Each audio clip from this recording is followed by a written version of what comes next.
Why, good morning, everyone. This is Jennifer Sanchez. You are watching us live.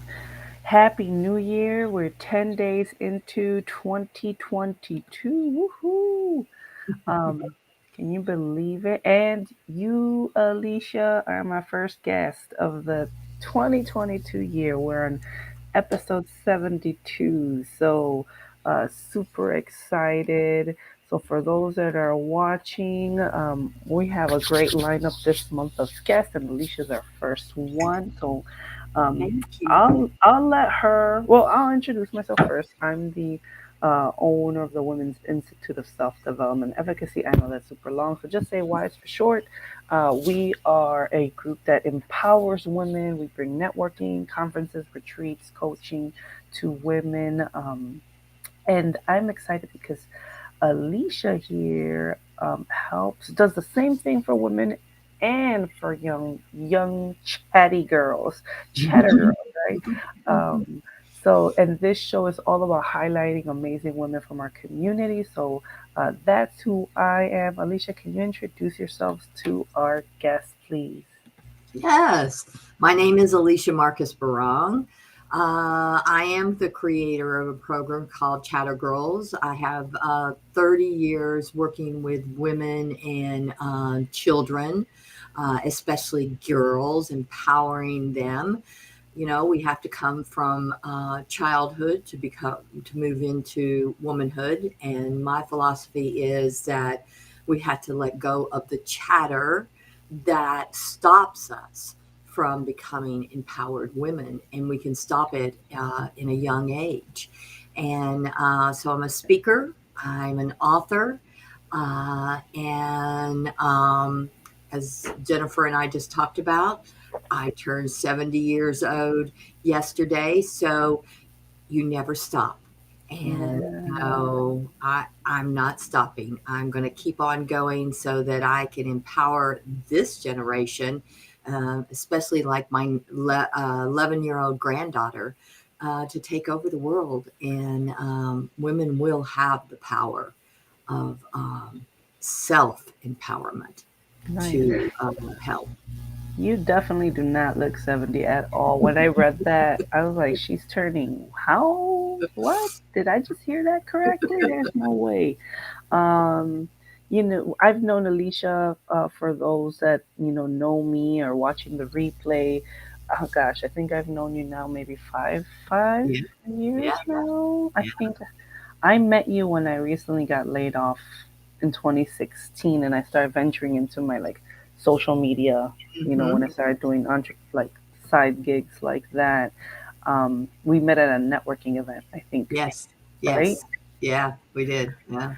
Yeah, so your business definitely has evolved too. I've watched it blossom and grow, and I'm excited to hear all this stuff about the books that are coming out. Um, do you want to share a little bit about the books that Yeah, you've written? yeah. I have this great book, and it's called Becoming an Unstoppable Woman. And it's a series. It is put on by a group called She Rising Studio out of Vegas and LA. I got chosen to be a part of the first book, and it has been a ride.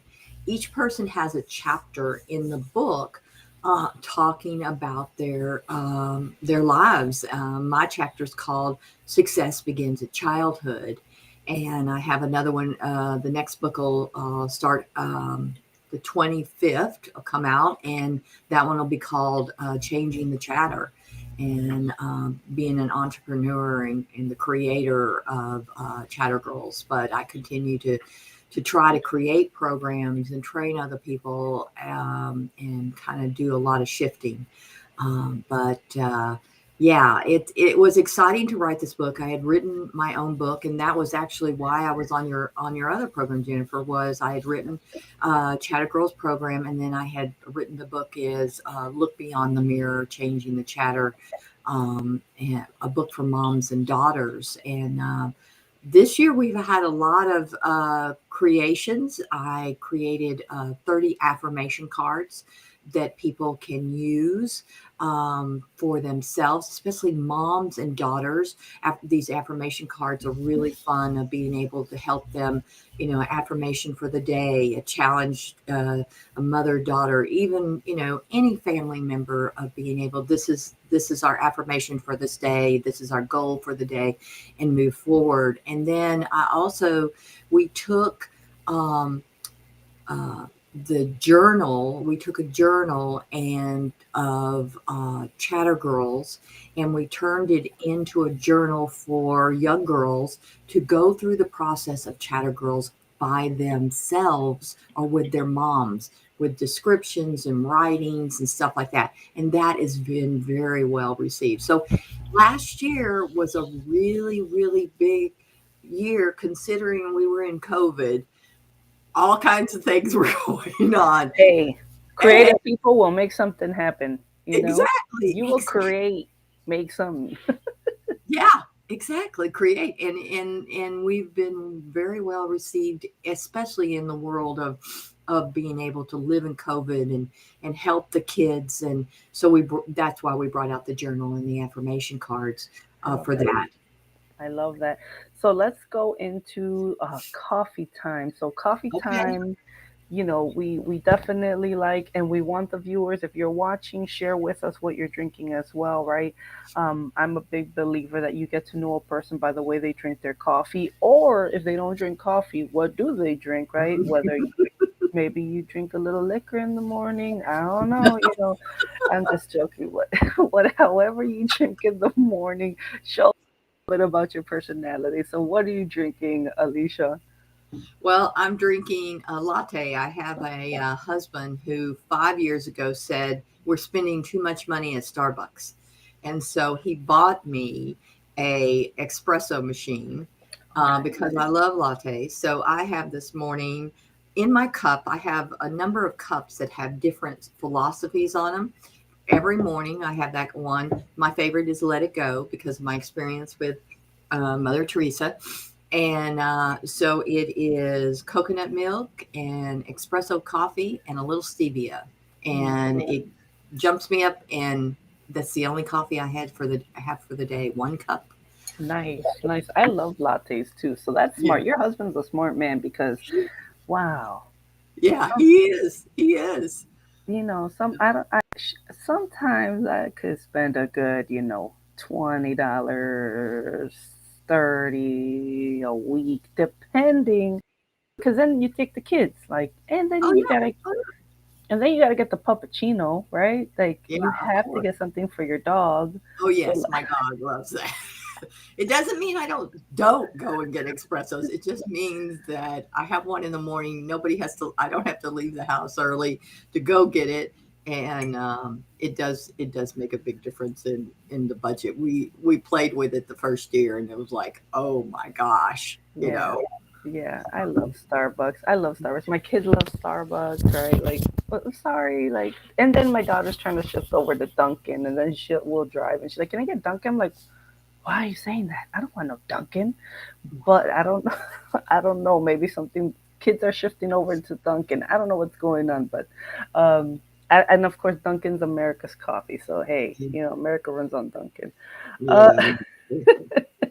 so, if those are watching, feel free to share what you're drinking this morning. I'm drinking actually McDonald's coffee. So, I do the Keurig, and this time I bought the Keurig McDonald's K cups, and I was Okay. like, Okay. I I actually do like.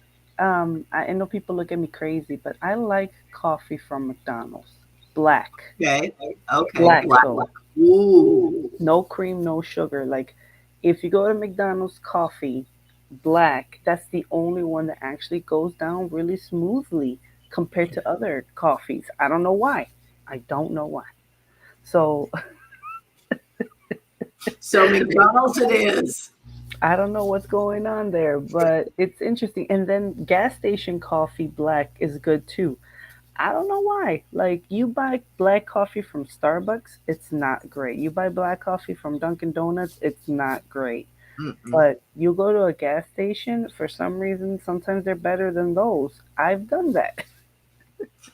Now, when I travel, I can sometimes, you can't get Starbucks or whatever, and you get the hotel coffee or what and stuff like that. And I've never been a no creamer person. I can do without the sugar or the stevia or whatever, but for some reason I have to have the cream because when my grandmother would make us coffee when we were little, you know.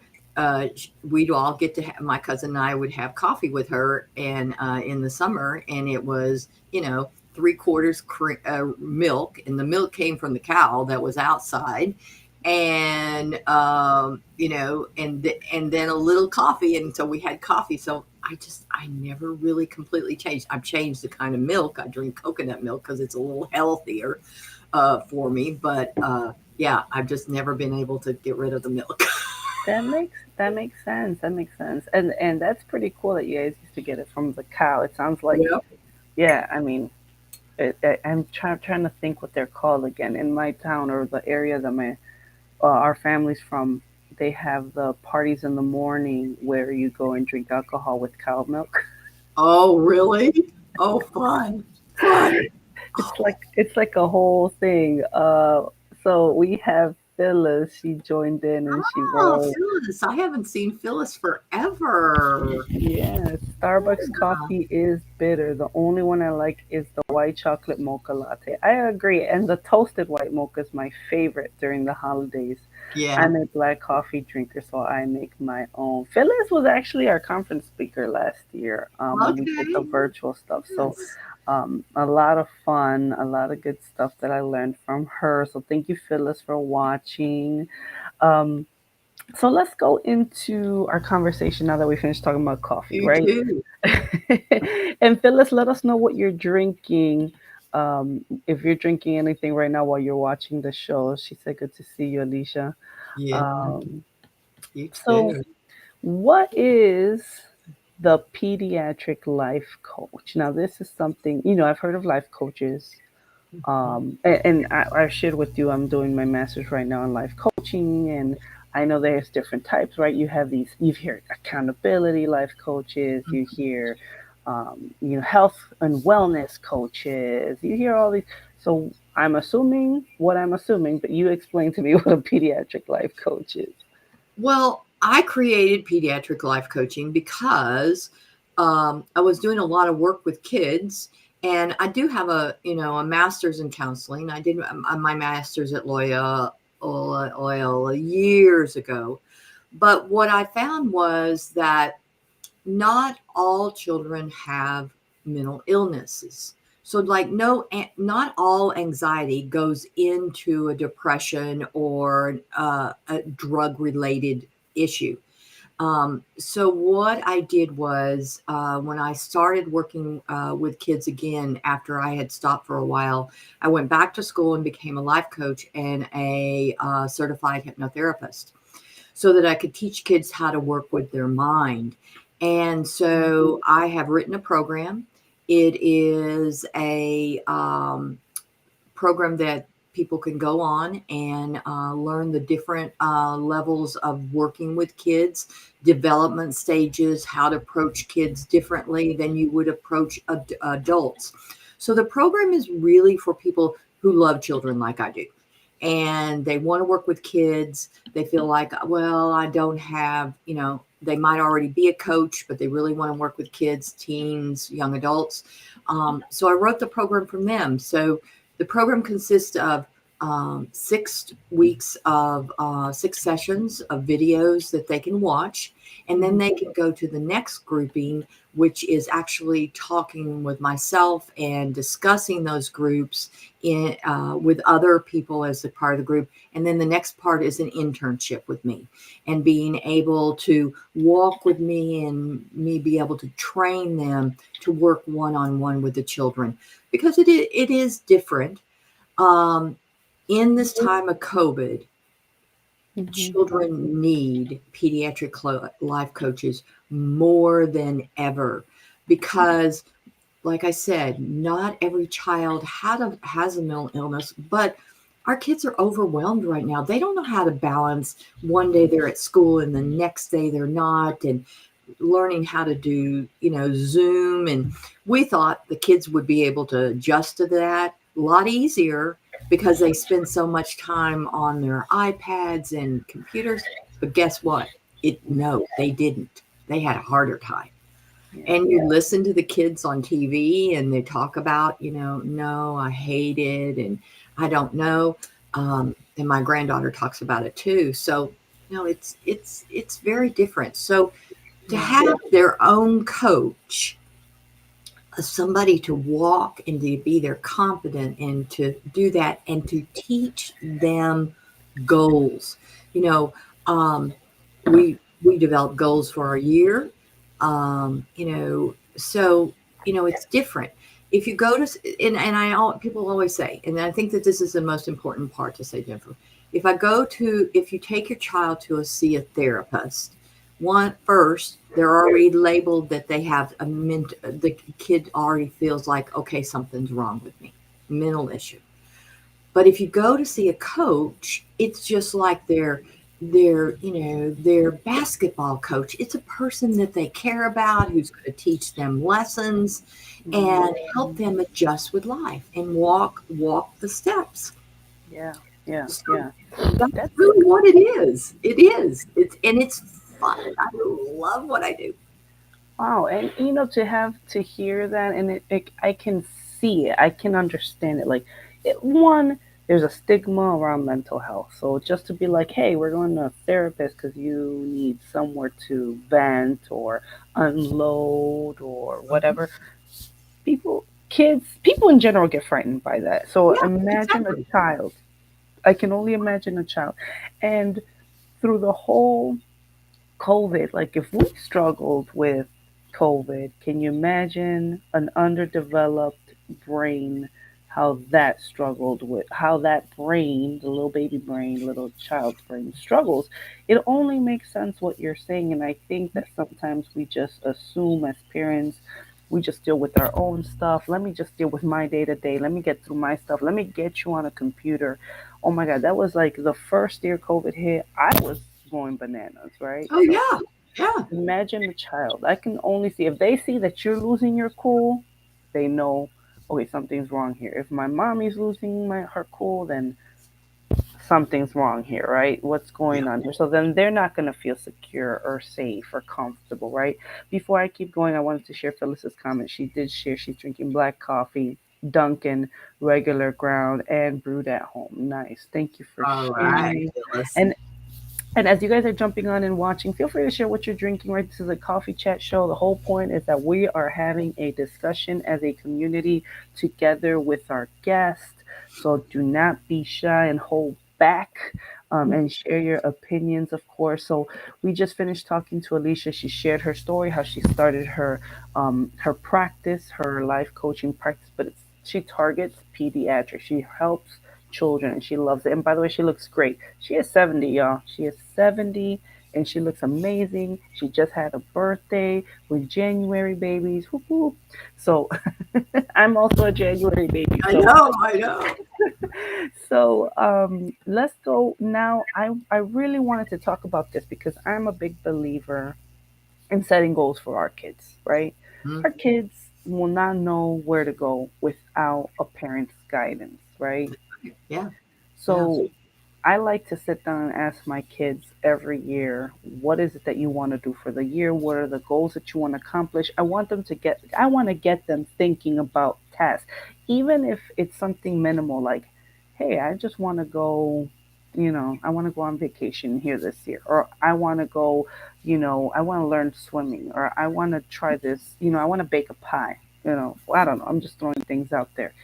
That is something that we are conscious of and we try to work towards, because if we don't set goals for our children, then what are they going to do when they're adults? It's kind of harder to be like, oh, I need a set goal as an adult, and as you set goals, and if you don't work towards them, they usually don't get accomplished, right?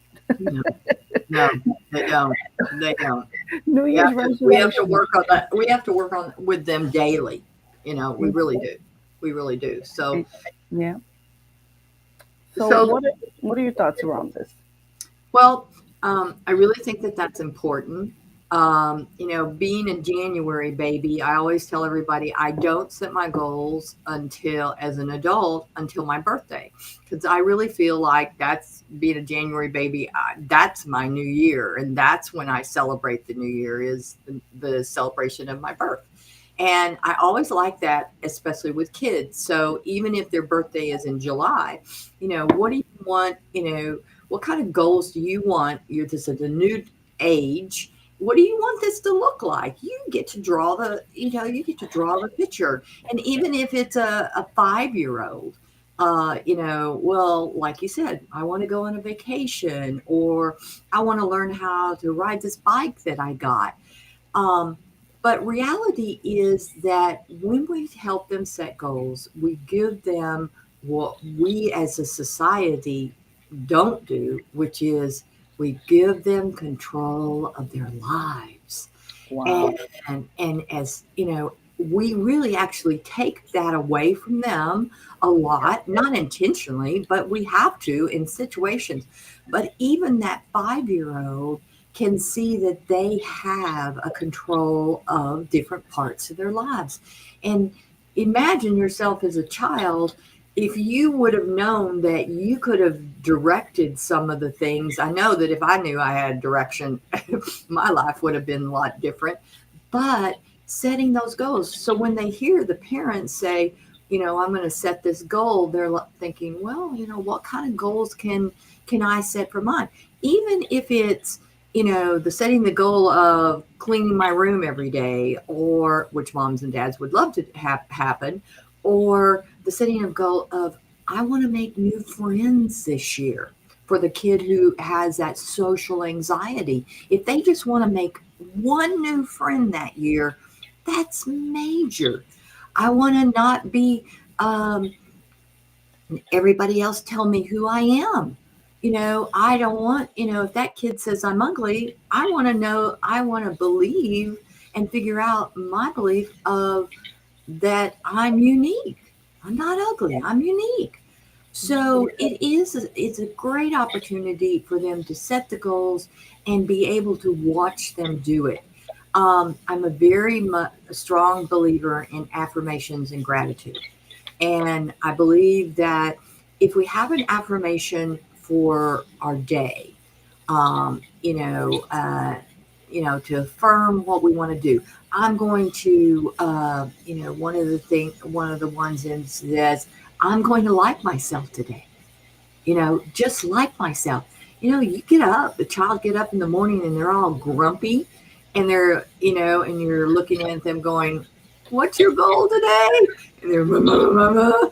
And then you go, well, let's not, let's see if we can turn this around. Because I know that as an adult, and I told you I'm not a morning person, so I have that grumpiness. So I have a certain amount of time in the morning where I do pray and get up and everything, so I can have those goals accomplished with the day. But we're usually scooting them out the door and stuff like that. So writing an affirmation with a black marker on their mirror for that day, whether they, have a card or whatever, but something to be able to look at that mirror and go, oh, okay, kind of shift it while we're brushing our teeth, Yeah. different ways to say, okay, world, I'm ready. Yeah, yeah. I love that idea. And it's funny because we were working on affirmations in our membership. We have a membership community, a private membership community where it's a paid membership community. And in that community, one woman suggested a dry erase marker on the mirror, just like you suggested right now. And I said, that is such a great idea. But I have a grumpy teenager now, so I think I will actually implement. A lot of women know my daughter in this community because she was my assistant, my little assistant for so long. And now just watching the transition from, Mhm. oh Lord, like just Yeah, watching the transition from 10, 11, 12 to 14 has been like, why? And I'm like, and I got two more to go. Like, why did I choose this? No, I'm just joking. that's But true. That's true. I can see that making a difference because even this morning, the response of it wasn't a good morning. It was like, what? I was like, what did you just tell me? Kind of like, you know, have you seen those memes, Alicia, where it's like you don't know where your mom's been, why you talking to your mom like that, like your, like your mom. But I'm sitting here like we need to help our children, so I gotta sit back and understand like this is a change. I'm sure they don't understand what's going on with their bodies, with their minds, right? Like hormonal, right? Mhm. Um, right now I'm like her biggest enemy probably. Like Oh most yeah, teenage girls yeah. hate their moms, right? Now they don't hate them, but there's this like confront, like there's always a Mhm. bumping head. She's trying to discover who she is as a young adult. So I have to sit back and be like, all right, let me let you do you, and not take it personal, because sometimes I would take it personal. So what are your thoughts around that? Well, I mean, that's one of the reasons why we wrote the journal, because it's a situation of they've got all kinds of thoughts going on through their mind, and then they've got these hormones doing it. And like I said earlier, I have an 11-year-old granddaughter, and I've already watched the shift with her already, from this sweet little girl to this, really? And I'm like, okay. But it is, in listening to my daughter, of course, I just look at my daughter and go, payback is really tough because she was Oh, horrible. don't tell me that. But you know what? She's my best friend now. She's one of my Oh, best friends. no. So, you know, you go through that, and you change from being mom to being friends, and they realizing that, oh yeah, you do know something. But I do believe that it's very important for them to be able to do their own work, and journaling and setting goals for them. And in the book, in the Chatter Girl journal, it goes through the 5 different sessions, and they have an opportunity to look at themselves in the mirror and think about what they see in the mirror and what other people see in the mirror. And then they get the opportunity to, it's connected with our audios, to have that support to be able to say, if they get up that day or they had a really bad day and somebody said something to them and they come home and they're like, then they can listen to the audio and just kind of settle them down, to reaffirm them and who Yeah. they are, and let them choose. Choosing, especially in the teens and the preteens, is really important. We can direct them, but we also have to let them, go their way.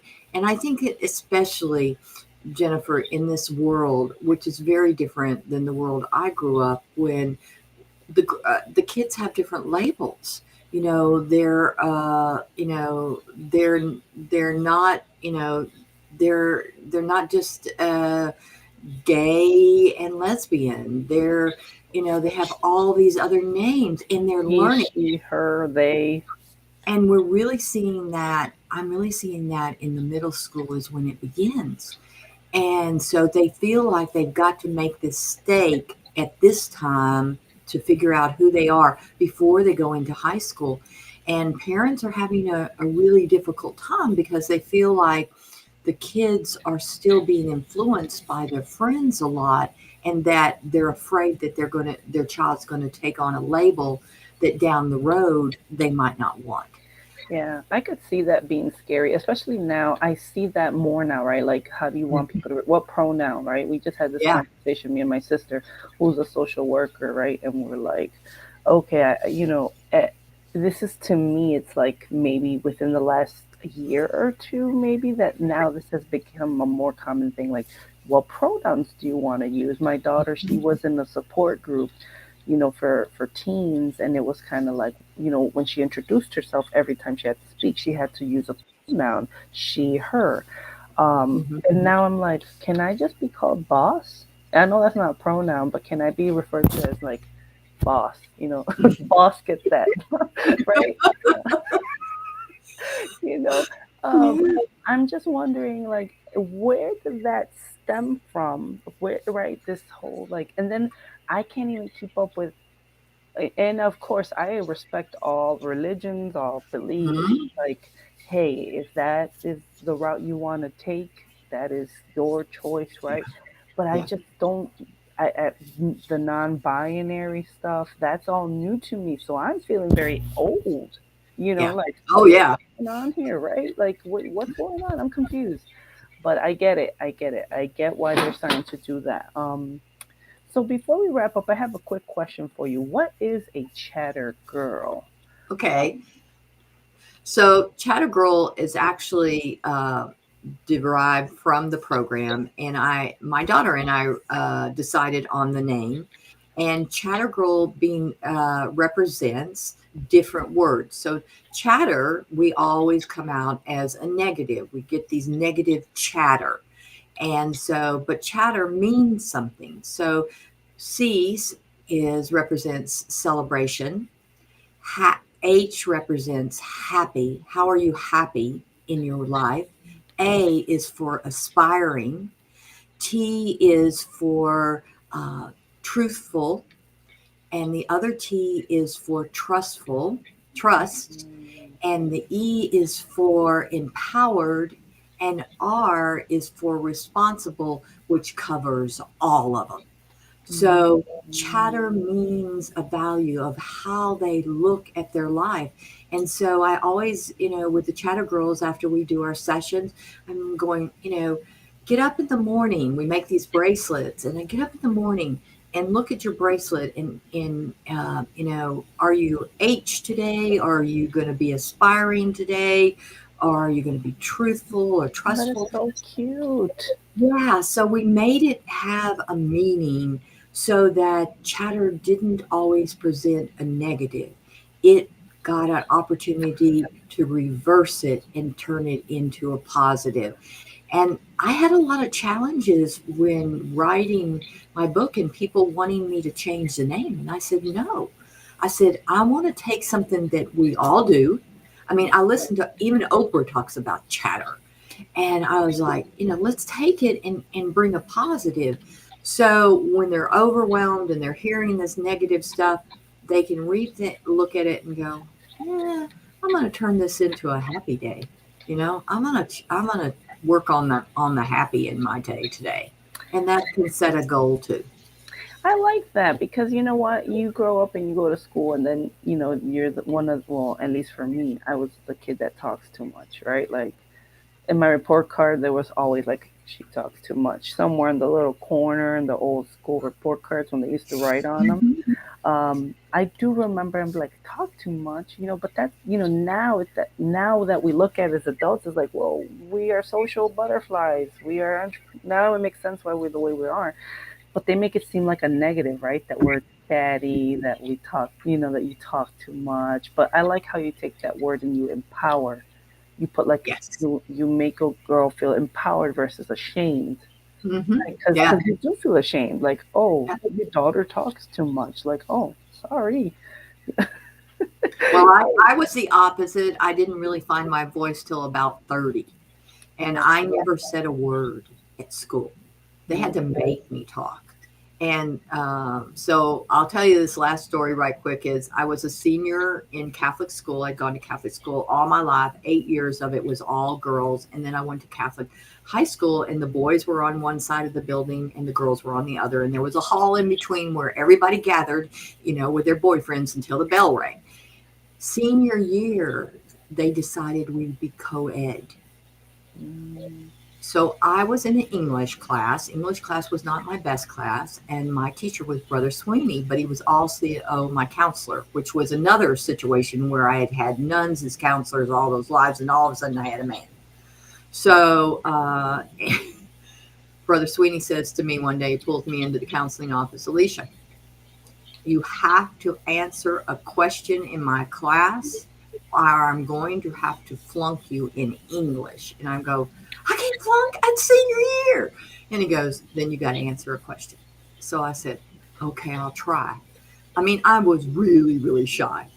So he puts the president of the student council behind me, the quarterback on the football team to one side, and another guy, a basketball guy, on the other side. I'm like, oh my God. And he Oh wow. made me sit there. So when he would ask a question, he wouldn't look at me. He'd look at the three guys, and they were behind me. And they would either pump my arm or hit me, or whatever. And then I'd go, oh, good. I'm completely embarrassed. But yes, this is the answer to the question. Those guys are still my best friends. We celebrated over 50 years this year, and or actually 52 now. And yeah, they're my best friends. But if it wouldn't have been for them, I would have flunked English because I Oh, didn't have a voice. And oh, that's why I work with girls and women and everyone, because everybody needs to have a voice and be able to chatter. oh, that's so nice. That's nice. That's nice. So thank you so much, Welcome. Alicia. It's very heartwarming and touching to hear why you do what you do. And I think as a mom, I appreciate what you do as well because sometimes moms need that extra support and that team Yep. to surround them. Like reality is, it gets tougher as they get older. So Mhm. I appreciate you for doing what you do. So, anyone, if you have any questions, you want to reach out to Alicia. She is going to be a conference speaker at the end of the month. We have her website right here, guidedchoices.org, so you can check her out. Her contact information is on her website. You can find her on social media. I'm sure I'm going to tag her on this live stream so you guys can reach out to her. But again, guidedchoices.org. Thank you so much again, Alicia, for joining us. We You're greatly welcome. appreciate. I greatly appreciate you waking up early for me.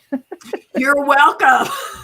Cheers for that. Cheers. Cheers. So for those that are watching, just a friendly reminder, our conference, let's see if I could show this real quick. Our conference is the 28th of January, a Friday at the Radisson Blue in downtown Chicago. Now everyone's probably going to wonder about what about with everything with COVID and all this stuff that's going on with COVID. So we are going to be selling tickets. We are going to take precautions. We are looking to have someone take actual COVID tests on the spot.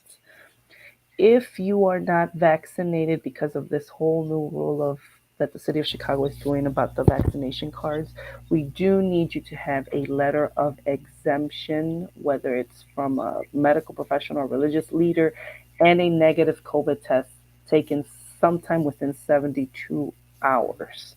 And I need a physical document to give to the hotel. So it's not like here you go, show me, I need something to give to them. So please, if you are going to sign up, make sure you have your vaccination card so I can take a copy of it and or bring that tax exemption letter. Wow. I am I am It's that thinking time of year. it's that time of year too where we're thinking about taxes. The medical exemption letter or religious exemption letter with a negative COVID test. And we're going to take all the precautions as always. Masks are required, of course. And if you are not comfortable, we are going to have a virtual option as well to provide those that do not feel like they want to actually physically be there. So thank you so much, Alicia. Again, You're we're welcome. excited to have you and hear what is your presentation going to be on again at the end of the month? It's going to be on empowering women, I think we said, for Yes. the conference, Yes. right? Yes. Empowering women. Yeah. Nice. Talking about success begins at childhood and how we can take those childhood things and keep them from not allowing us to be empowered. Let go of Amen. it. That's Yes. good. I Amen. love that. I love that. Thank you so much again. Thank you Well, for everyone watching. You guys have a great and amazing rest of your week. God bless you.